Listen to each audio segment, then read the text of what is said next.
Good morning friends, তোমরা সবাই কেমন আছো? আশা করি ভালো আছো আর সুস্থ আছো। আমিও ভালো আছি। আজকে আবারও একটি নতুন ব্লগে তোমাদের সবাইকে স্বাগত জানাচ্ছি। আই হোপ ব্লগটি ভালো লাগবে। তো দেখো সকালটা কি সুন্দর লাগছে। তো হালকা হালকা বৃষ্টি হলো, গুঁড়ি গুঁড়ি করে বৃষ্টি হলো, সেটা মানে একদম হালকা। আর মেঘটা মানে এরকম করে রেখেছে, মেঘলা। তো একটু গরম আছে ঠিকই, কিন্তু রোদ নেই, মেঘলা একটা ওয়েদার, খুবই ভালো লাগছে। তো ঘুম থেকে অনেক আগেই উঠেছি। আজকে ঘুম থেকে উঠেই প্রথমে হচ্ছে চা করে নিচ্ছি দুজনের জন্য, একটু চা বিস্কিট খেয়ে নেব। তারপরে হচ্ছে একটু ওকে ব্রেকফাস্ট বানিয়ে দিয়ে তারপরে ঘরের কাজ করব। কালকে রাত্রিবেলা একটা রুটি বেঁচে গেছিলো, তো সেটাকেই একটু গরম করে নিচ্ছি, কারণ যেহেতু কেনা আটা ফেলতে খুব গায়ে লাগে। তো তার জন্য আর এই যে একটা টোস্ট বিস্কুট, তার সাথে দুটো নোনতা বিস্কুট। আমি খাবো নোনতা বিস্কুট, সে খাবে ওই মিষ্টি বিস্কুটটা, প্লাস রুটিটা হাফ করে খাওয়া হবে। তো আর তারপরে একটু ব্রেকফাস্ট করে নেব। তার জন্য হচ্ছে একটা নুডলস প্যাকেট বের করেছি, সেটা ভাবছি করে নিই, কারণ খেতে খেতে আজকে একটু দেরি হবে, তার স্কুলে যেতেও একটু দেরি হবে। তো তার জন্য ভাবলাম যে অনেকক্ষণ খিদায় থাকা হয়ে যাবে, তো অতক্ষণ খিদায় থাকাটা ঠিক না। তো তার জন্য সকালবেলায় যে একটু ম্যাগি করে নিচ্ছি দুজন মিলে, একটা প্যাকেটই করবো, দুজন মিলে খেয়ে নেব, বেশ মানে হয়ে যাবে তাতেই। আর বেশি কিন্তু খেয়ে নিলে আবার ভাত খাওয়া যাবে না, তো তার জন্য একটা প্যাকেটই করে নিচ্ছি। তোমরা যারা ভিডিওটি দেখছো, যদি ভালো লাগে আমার ভিডিও, অবশ্যই একটা লাইক করে দেবে। আর যদি প্রতিদিন আমার ব্লগ ভিডিও দেখতে চাও, তাহলে আমার চ্যানেলটা সাবস্ক্রাইব করে আমার সঙ্গে থাকবে। তো তারপরে এই যে ম্যাগিটা করে নিচ্ছি। আমি প্রথমে ম্যাগিটা কিন্তু একটু ভেজে নিই লঙ্কা পেঁয়াজ ভাজার সাথে, তারপরে হচ্ছে জল দিয়ে মশলাটা দিয়ে আর এরকম একটু শুকনো শুকনো করে করি, মানে জুস টাইপের করি না। বাচ্চারা খায়, যারা জুস খায় অনেকে পছন্দ করে, কিন্তু আমি এরকম মানে অনেকটা চাউমিনের মতো করতে পছন্দ করি।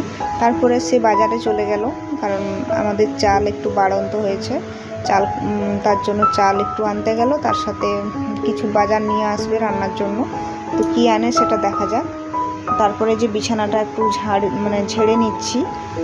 ও যেহেতু চলে গেছে, তো বিছানাটা ফাঁকা, আর যতক্ষণ বাড়িতে থাকবে বিছানার মধ্যেই থাকবে শুয়ে বসে, মানে আমার একদম সময় হয় না। যেহেতু সে বাজারে গেছে, তো তার জন্য ভাবলাম এই সুযোগে বিছানাটা ঝেড়ে নিই। তো ঝেড়ে তারপরে যে কিছু জামা কাপড় ছিল, জামা কাপড়গুলো ভাঁজ করতে চলে এলাম। আর জামা কাপড়গুলো হচ্ছে কালকে পরেছিলাম, কিছু কিছু কাঁচা জামা কাপড় ছিল, তো এইভাবে পরে থাকলে ঘরটাও একটা নোংরা টাইপের হয়ে থাকে। তো তার জন্য ভাবলাম না, এগুলো ভাঁজ করে দিই। আর এখনও রান্না বসায়নি কিন্তু, তো রান্না হতে আজকে দেরি হবে, মানে 8টা নাগাদ বেজেই যাবে। এখন ওই 8:30 মতো বেজেই গেছে। আমি শুধু ভাবছি সে কখন আসবে, মানে আমাকে তো রান্নাটাও করতে হবে তাড়াতাড়ি করে। যতই দেরি করে স্কুল যাক না কেন, সে তো মিনিমাম 10:30 11টা নাগাদ বেরোবে।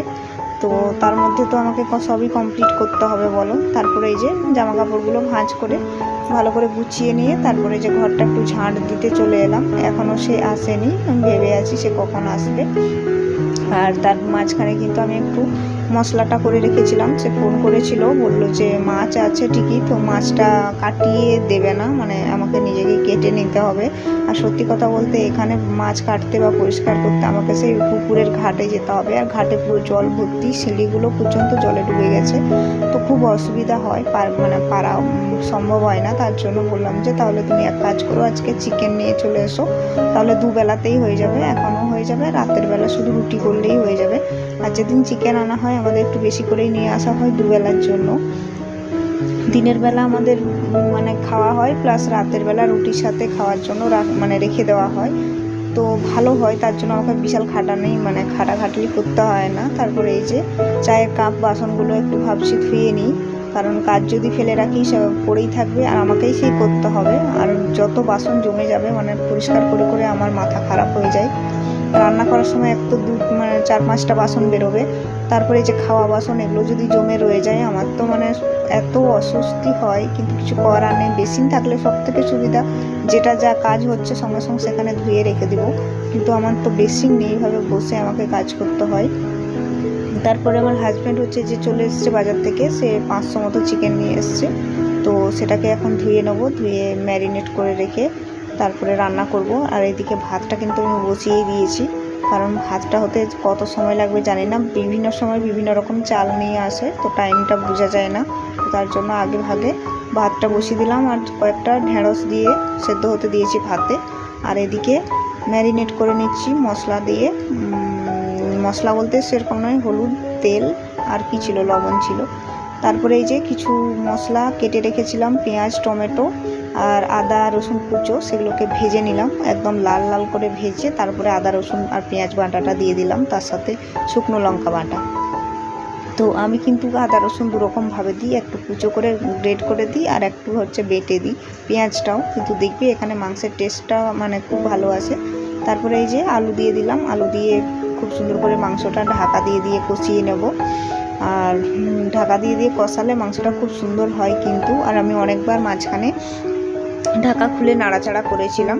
তো দেখো খুব সুন্দর কষানো হয়ে গেছে। তো আজকের রেসিপিটা তোমাদের কেমন লাগলো অবশ্যই কমেন্টে জানিও। আর আজকের ব্লগটা যদি ভালো লাগে অবশ্যই আমার চ্যানেলটা সাবস্ক্রাইব করে আমার সঙ্গে থেকো।